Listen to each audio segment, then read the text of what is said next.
Hey guys, Mike here with Cards II Sports Cards. Today I want to talk about the ES-400 II scanner that I use to scan in my cards on eBay. This scanner has been a game changer for me. I'm not going to do a full review of the scanner on this video. If you want to see that, check out JMac Sports Cards video. He does a great review of this little scanner. It's actually the reason why I ended up buying this scanner instead of using my Lightbox for pictures on eBay. So check that video out if you want to see it. Super helpful. But one of the struggles with scanning the cards in with this scanner is the little white lines you see on the penny sleeves after you scan them. There's some tips and tricks I've learned on how to avoid those lines, so that's what I'm going to show in this video. I hope it helps you out. If it does, of course, like, subscribe, leave some comments below, and check out my eBay store at Cards II Sports Cards if you're interested in any of my cards. Here's the Epson ES-400 II, this little scanner here. I can't remember exactly how much it was on Amazon, maybe $250 or something like that. Worth every single penny. All right, so we'll start off scanning one of these Matias Machelli Star Rookie cards. The video I saw with JMac Sports Cards, he puts the cards in this way. One of the tips and tricks I'll show you is to actually put it in a different way, but for the most part, putting it in this way works great. So let's go ahead and scan that and we'll see what comes up on screen. So you can see here we got some white lines. We got one right here,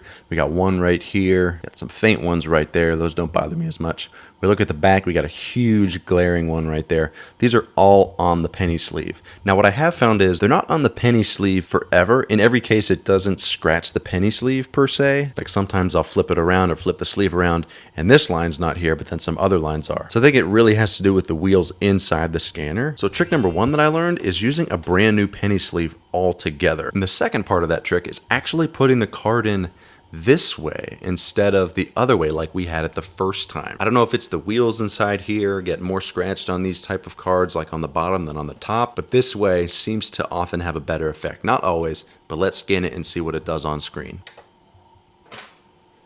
So in this case, unfortunately, we got rid of those other lines down here, but now we do have a line right here.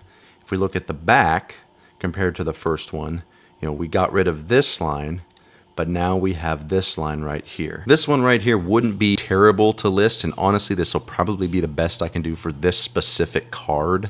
This one I can't do. These very glaringly obvious lines right here jump off the page when you're looking at the image on a listing. Same with this one right here. The other thing I tried is actually putting it in this way. The image gets upside down, but honestly, we're trying everything we can at this point. I do have the disclaimer in my listings like JMac does that shows that I inserted these images with a scanner, and to beware of those white lines that it's just from the scanner. Not everybody reads those descriptions, so you want to get the best picture you can if possible. So here we obviously have them upside down, so we'll have to rotate it. This one actually is not bad. I don't really see any lines, to be honest. This one actually looks really good. If you look at the back of that one, this one actually looks really good as well. There's a little bit of a line down here that doesn't bother me, but you can see I used the same penny sleeve as I did with this one, where this line existed and where this line existed. All I did was flip it around.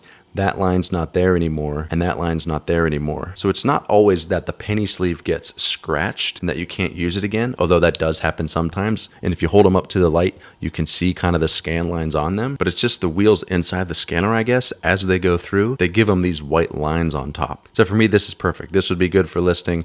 This would be good. I have the disclaimer in the listings, yes. I don't think this would be anything to deter somebody away. So we went from here, there was a line here, there was a line here, a bigger line here, a bigger line here, to here where we really don't have any. The only other thing I'll say is that you need to be careful with this method to make sure you're still capturing the condition of the card on all of the corners. When you flip it around different ways inside this scanner, sometimes you can hide a poor conditioned corner or edge in the image, and you don't want to do that. You don't want people buying your cards and think they look great and then get them in the mail and they have blemishes. Some cards are harder than others. These ones here as well are very hard to scan in without lines. I usually have to flip these around multiple times. These types of cards, these paper cards, these OPC ones, usually scan in perfectly, no lines, usually one scan and you're good to go. These ones can sometimes have a line, but because of the dazzler background, you usually can't see it. The other one that causes me a lot of trouble are the UD canvas, especially these black ones here. Lines show up very easily on these ones. Have to do a little bit of work on those. I hope that video helped you if you use that scanner on how to avoid some of those white lines on the penny sleeve when you're scanning the card. If you're serious about being an eBay reseller of sports cards, the scanner is definitely a game changer. If you're just starting out, literally just starting out, maybe you've been doing it for 3 to 6 months, the scanner might be overkill at first. You might just want to use a $15, $20 light box, use your iPhone camera, find a well-lit area and use that just to get your feet wet on eBay. But once you do that, if you really like being a reseller and you want to keep going and you want to up your game, you got to get a scanner like this, in my opinion. Works great, huge game changer. The images look great. Do me a favor, like, subscribe, leave me some comments below. Like I said, check out the eBay store at Cardzu Sports Cards. Still approaching 1,000 listings in the eBay store. I think I'm close to 950 now. Looking forward to doing a monthly recap of May's sales at the end of this month. I'll show you some of the data on screen, some of the sales I've had, my net profits, the number of cards I've sold, all that fun stuff. In the meantime, I'll see you in the next video.